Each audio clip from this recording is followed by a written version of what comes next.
ஹரஹர சங்கரா ஜெய ஜெயசங்கரா. எல்லோரும் good morning, காலை வணக்கம். இன்றைக்கி மாமி என்ன சமையல் பண்ணுறாங்கிறத மாமி சொல்லுவா, எல்லாம் நோட் பண்ணிக்கோங்க.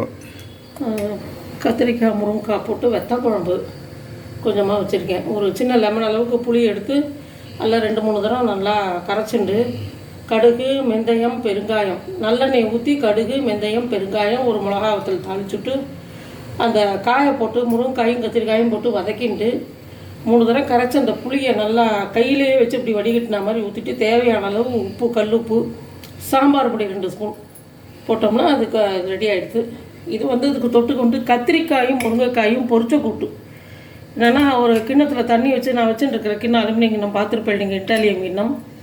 அதில் ஒரு டம்ளர் தண்ணி ஊற்றி இந்த கொதி வந்தோடனே கத்திரிக்காயும் முருங்கைக்காயும் போட்டுவிட்டு கொஞ்சம் நல்லா வெந்ததுக்கப்புறம் இதுக்கு தேவையான அளவு உப்பு, கொஞ்சமாக பெருங்காயம், ஒரு 1/2 டீஸ்பூன் சாம்பார் பொடி, ஒரு அதுக்கு மேலே தேவையில்லை.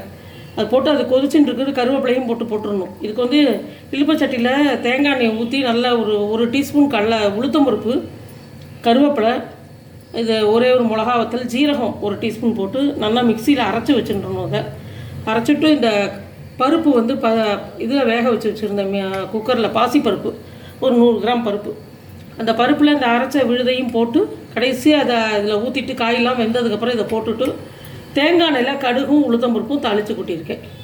கருவேப்பிலையும் அதோடு சேர்த்து தாளித்து கொட்டிடுவேன். அதாவது இந்த 2 கொத்து கருவேப்பிலையே கொஞ்சம் கொஞ்சமாக அரைக்கும் போது ஒன்று, கொதிக்கும் போது கொஞ்சம், தாளிக்கும் போது கொஞ்சம் கருவேப்பிலை தேங்காய் எண்ணெயோட அது மாதிரி போட்டுருவேன் இதில்.